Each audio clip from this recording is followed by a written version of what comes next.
Hey guys, in this video, I'm going to share with you how one costly mistake cost us almost a little over $250,000. And I put in the description, my ego and greed is how that happened. So let's take it back to 2017. At that time, I was traveling the country, coaching and teaching real estate investors all over the place and coming across thousands of people. And we do that in this world, you come across opportunities. And what I've learned is most of the opportunities that you come across, you should say no to.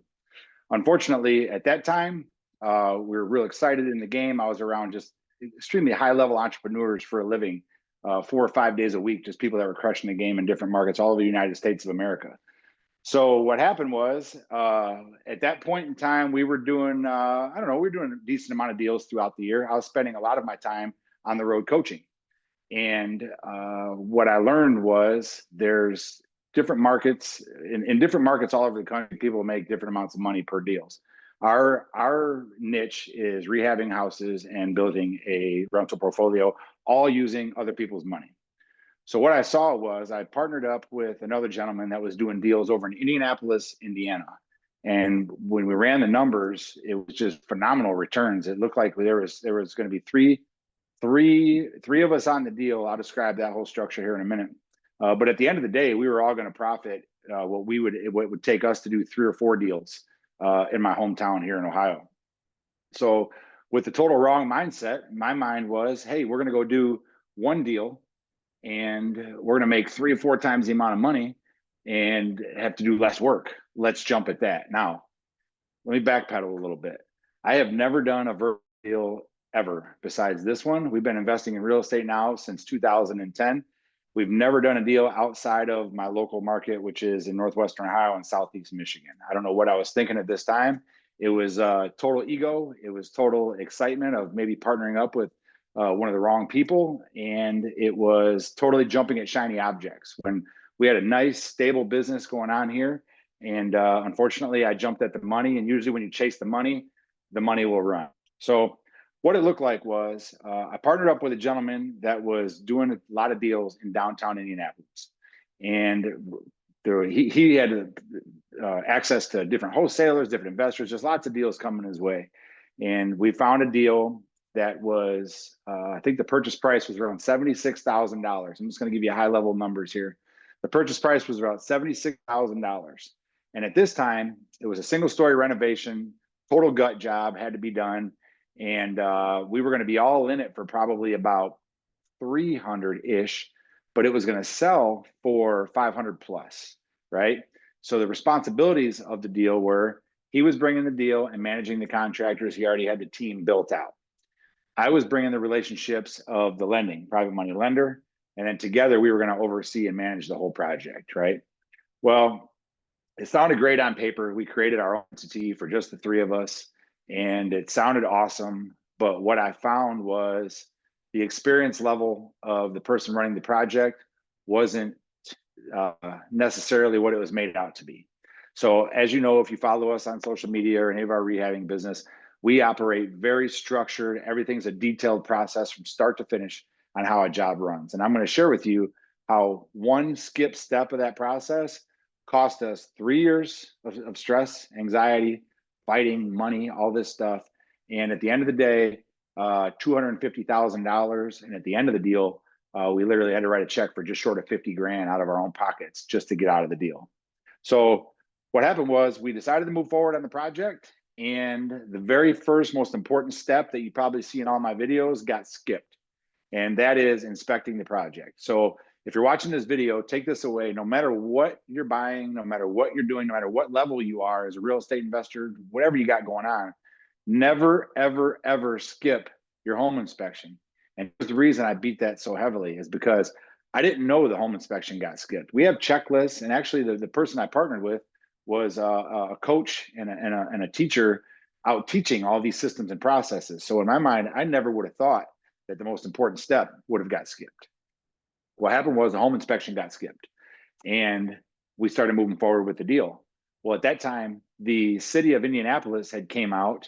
There's tons of rehabs going on in this area in Indianapolis, tons, rehabbing all over the place.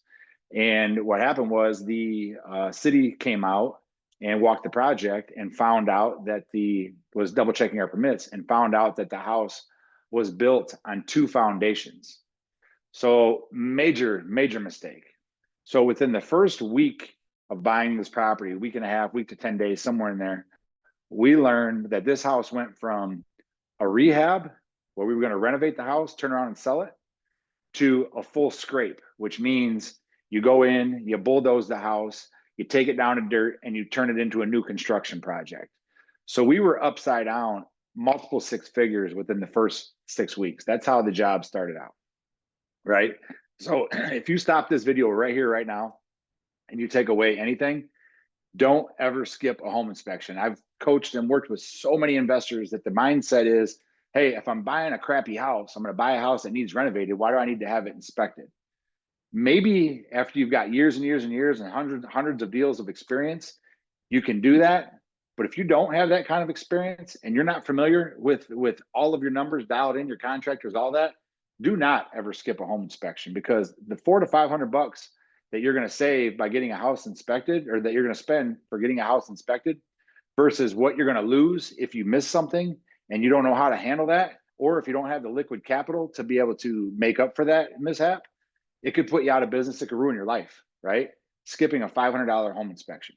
So moving forward, we knew we were in trouble, and what we had to do was get this job start to finish. Figure out, I've never done a new construction project. In my electrician days, we've built tons of them, but I've never done a new construction job, and I sure the hell had never done a new construction job 4 hours away from home, where I knew absolutely nobody except for one person.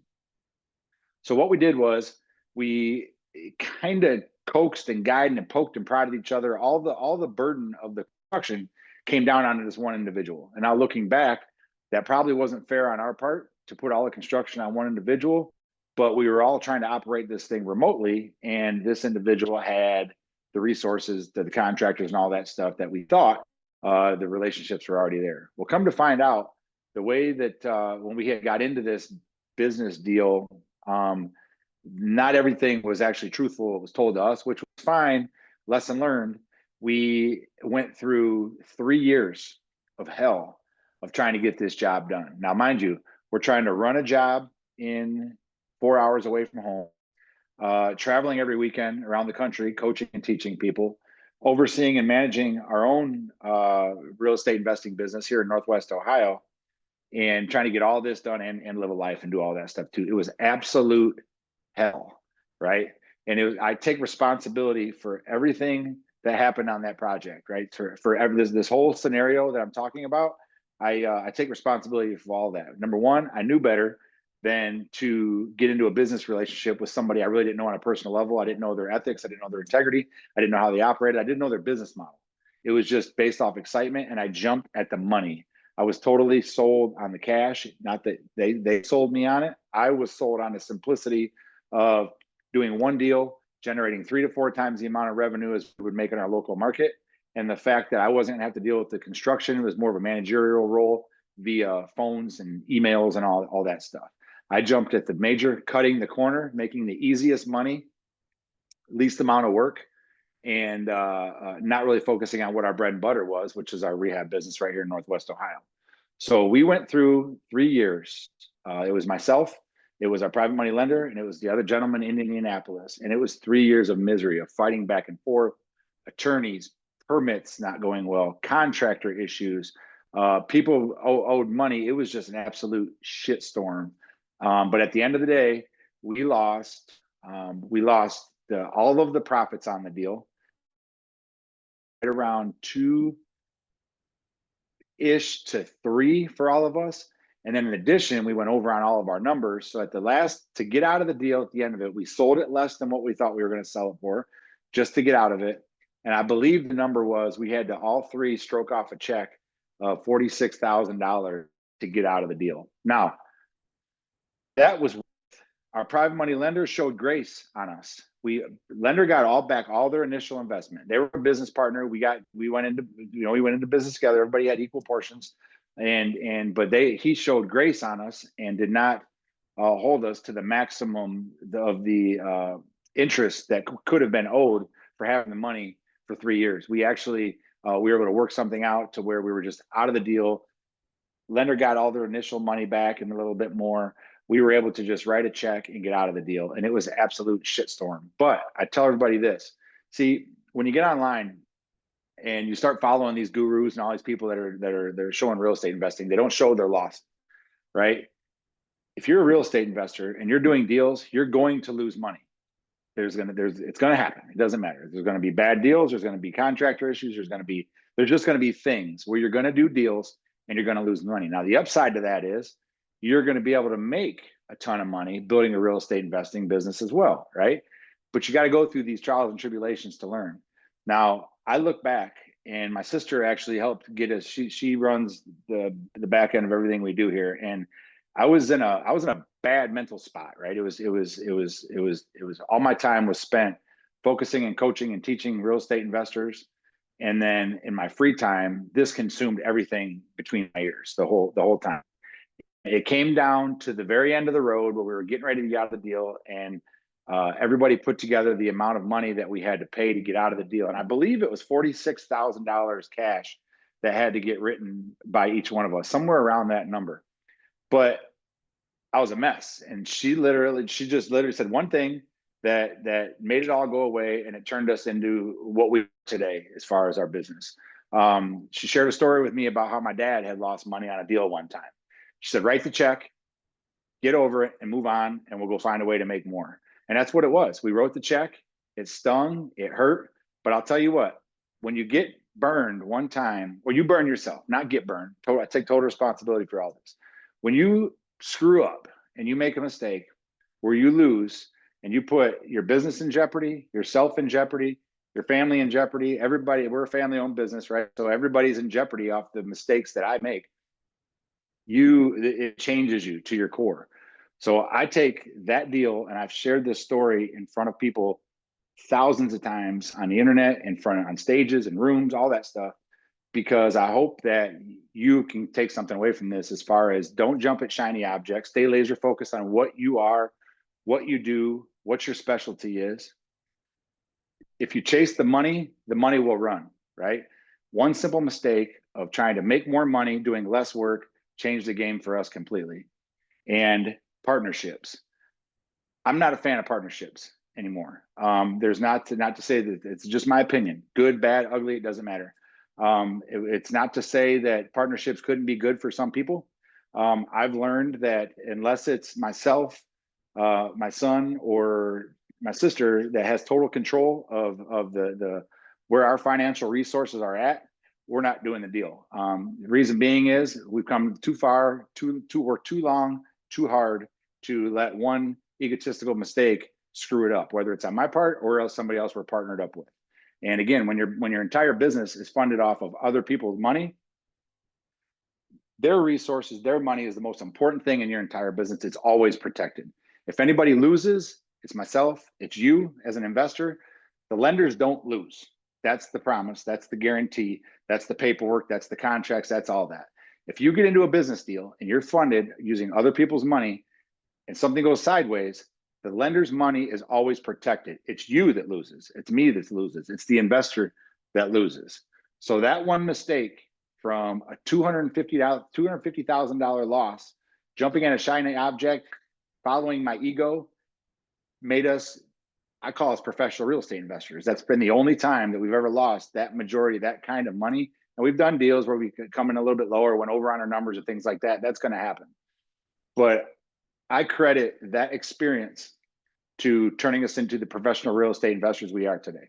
And the reason I share videos like this is because if I can help one person mistake, we've done our job. So the key takeaway from this video for you should be, number one, don't jump at shiny objects. Number two, if you are going to get into partnerships or anything like that, make sure you're vetting them. You understand, you have attorneys involved. Everything is very dialed out, and however you're going to operate that. And number three, if you chase the money will run. At this point in time, who we are is we are rehabbers. We build rental portfolios with in-house management using other people's money. And we coach and teach people how to do exactly what we do. That's it. That's what we do. And we are a very locally owned business, and we keep it close to home from now on. One virtual deal we've done in 15 years, and God willing, we'll never do it again. So I hope this video brings some value to what you're trying to do. I hope you can learn from my mistakes. I will be doing a series of kind of the opposite of what everybody else is doing, right? We're going to put series out of mistakes that we've made over time that you can learn from and hopefully improve your real estate investing business. Bye for now.